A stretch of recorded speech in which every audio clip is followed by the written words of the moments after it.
Regarde là, en fait, tu... Non, non, non. Et c'est laquelle déjà tout... Sinon, tu peux regarder là-bas, et sinon tu refais comme ça.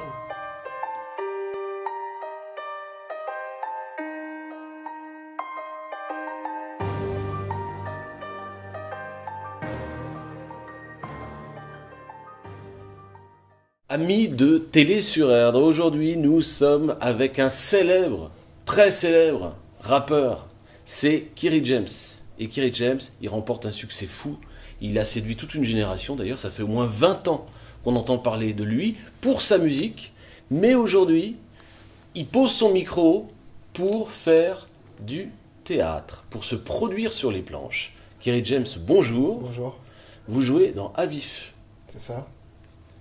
Qui est une pièce de théâtre que j'ai également écrite et qui met en scène deux élèves avocats qui arrivent en finale du concours d'éloquence qui est le concours qu'on appelle le concours de la petite conférence.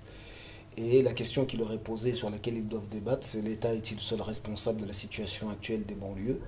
Et la pièce est donc une joute verbale qui dure 1 heure entre ces deux protagonistes. Voilà.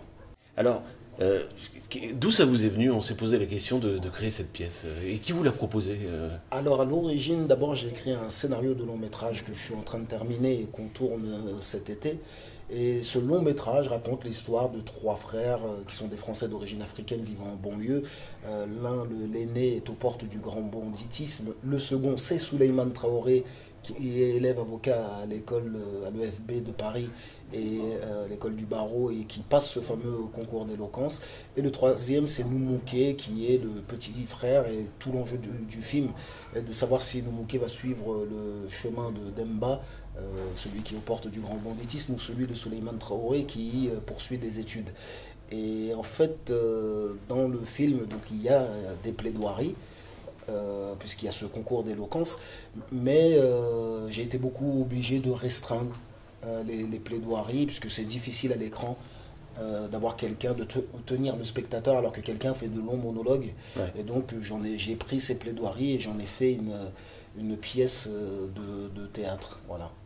D'accord. Est-ce que le public qui vous suit dans les concerts vient aussi vous voir au théâtre? Absolument, Oui. absolument, ouais. Et c'est ça qui justement était hyper intéressant, puisque je le disais dans la note d'intention quand j'ai présenté le projet, que l'objectif était de réunir ce que j'appelle parfois les deux France, même si on peut se dire qu'il y en a plus que deux aujourd'hui, malheureusement. Et donc chaque soir on voit des gens qui sont des habitués du théâtre, des gens qui sont des abonnés du théâtre. Alors des fois on a des gens cheveux grisants déjà, 50, 60 ans, et puis on a ces jeunes qui viennent parce que c'est moi, et qui viennent souvent, des fois même au théâtre pour la première fois, en tout cas de leur propre, de leur plein gré. Et c'est ça, c'était un des défis, une des ambitions du projet. Alors, vous avez fait donc évidemment beaucoup de rap, maintenant on passe au théâtre. Est-ce que c'est d'ailleurs cet endroit qui est le nouveau moyen ou le meilleur moyen peut-être de faire passer des messages? Alors en fait, pour quelqu'un comme moi qui a toujours eu pour objectif de construire des ponts entre les différentes France, parce que déjà quand on va dans mes concerts, il y a quand même déjà, c'est assez éclectique. Il y a vraiment, on peut dire, allez, de 18 à 50 ans, des gens de 18 à 50 ans d'origine sociale différente. Et, mais vraiment pour quelqu'un comme moi qui veut parler à une France qui peut ignorer parfois les réalités des banlieues, je pense que c'est beaucoup plus efficace que le rap. Parce que chaque soir, je suis face à des gens qui n'auraient jamais écouté ma musique. Soit parce qu'ils n'aiment pas le rap, parce qu'ils ne savent pas écouter du rap, ils ont l'impression qu'on va toujours vite et qu'ils n'ont pas le temps d'assimiler les paroles. Et là, ils sont assis, ils m'accordent 1 heure d'attention, et je trouve que le théâtre est une force qui est peut-être au-dessus de la musique. Parce que quand les gens écoutent la musique, ils sont assez distraits. Ils peuvent laisser tomber les paroles pour se concentrer uniquement sur la partition musicale.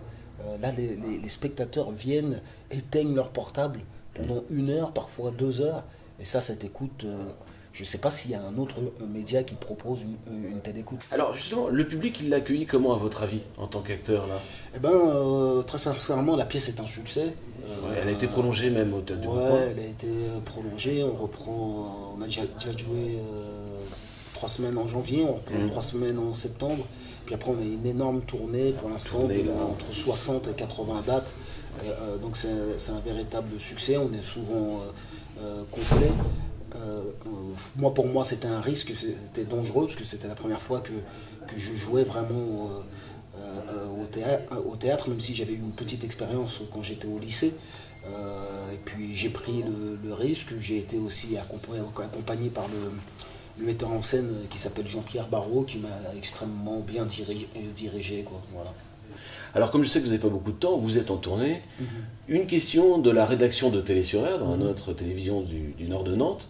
Est-ce que vous avez un message, vous, Kerry James, à faire passer à nos téléspectateurs aujourd'hui? On va vous laisser les 3 caméras qui sont installées devant vous. Et si vous voulez passer un message, vous allez pouvoir passer un message. N'importe lequel. Le message, ce sera croyez en vos rêves et battez-vous jusqu'au bout, mais ne vous trompez pas de combat, ni de manière de se battre. Voilà.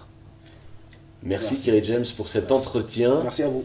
Et à très bientôt, peut-être dans d'autres aventures, musicales ou artistiques, quelque chose. Merci beaucoup. Voilà. Merci À très beaucoup. bientôt. Merci beaucoup. C'était super. Merci.